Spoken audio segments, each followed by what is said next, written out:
to particularly appreciate your support in educating Nigerians about the misleading theories around anti-vaccination elements that have been crafted to discourage people from seeking protection against COVID-19.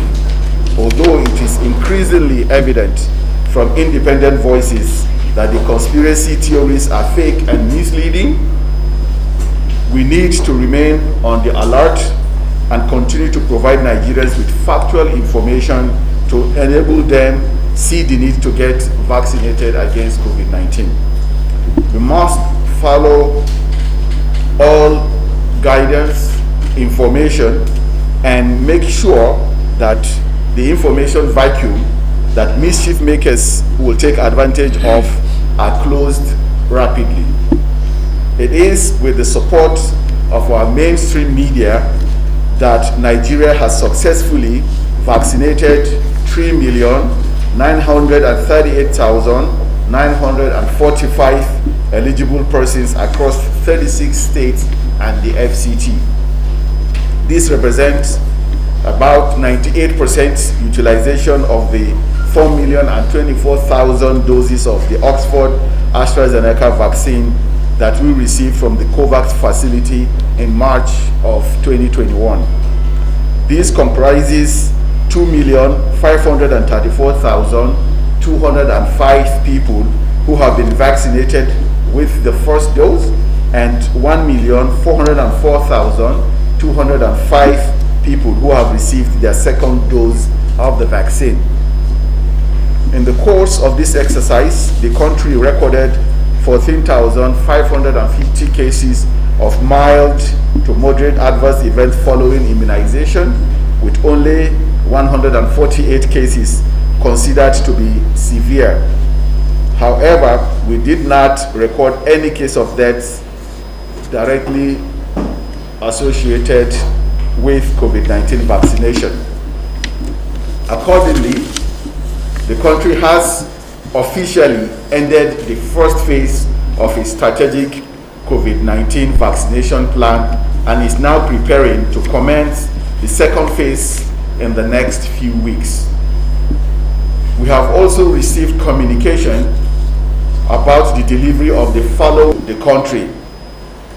As you may be aware, in the first phase of the vaccination program, no vaccines expired, despite a lot of concern that as a result of vaccine hesitancy, many Nigerians may not be vaccinated. But because of the collaboration and the leadership that the media have shown, a lot of Nigerians came forward despite all of the negative conspiracy theories and accepted the vaccines. This is why we're able to ramp up and finish the vaccines, and we did not have any vaccines expire.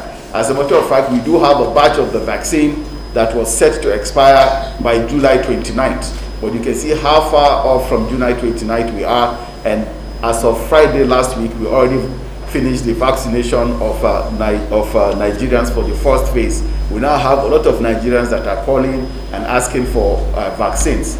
As I read earlier, we're expecting vaccines in the next few weeks, and we will be able to address those needs. Furthermore, the National Primary Healthcare Development Agency is putting in place the necessary logistics for storage, distribution, security, and accountability for the range of vaccines that we're expecting. To this end, the federal government has procured 60 units of the ultra cold chain equipment, and as we speak, about 37 of these have been deployed to 36 states and the Federal Capital Territory. However, we must remind ourselves that the world remains at perilous point in the pandemic. Variants are currently winning the race against vaccine because of inequitable vaccine production and distribution, which also threaten the global economic recovery. I do not wish to sound alarmist by saying that last week, Africa marked the continent's most dire week of COVID-19 pandemic. But we all know that the worst is yet to come, with the third wave continuing to escalate, and 15 countries now in resurgence. Nigeria may not meet the criteria for resurgence, at least for now, but with the recent increase in new cases and report of the highly transmittable Delta variant, we are monitoring them closely.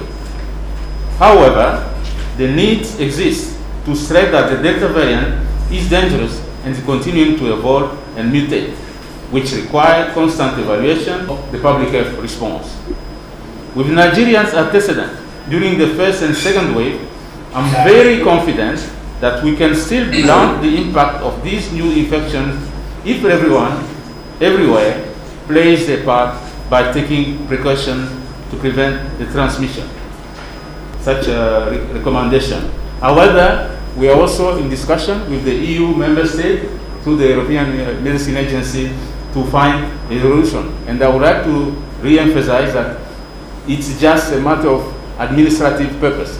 It has nothing to do with the efficacy of the AstraZeneca vaccine received through Serum Institute of India. It's just a matter of bureaucratic processes where the institute was expected to also submit a request for approval through the EMA. But should we have been surprised?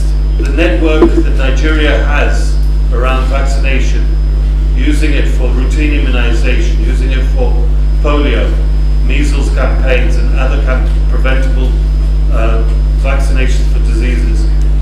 The integration of COVID-19 has been a seamless and yet a successful integration into our vaccine program in Nigeria. First and foremost, the fact that the decentralized nature of governance and service delivery in Nigeria allowed for 36 states plus the FCT to be able to vaccinate simultaneously. Second, that the decision-making was derived on data-driven decision-making, and every day different data was analyzed and used to make the decisions where the best to administer the vaccine and where and how to move vaccine around for maximum utility. I want to end a plea to all people in Nigeria. When the vaccine is available, please demand to be able to take it. It is there for you to take your social responsibility, to protect yourselves and to protect your communities and your families. This is a vaccine and a pandemic that won't go away for the time being unless we take the vaccine seriously and use it properly.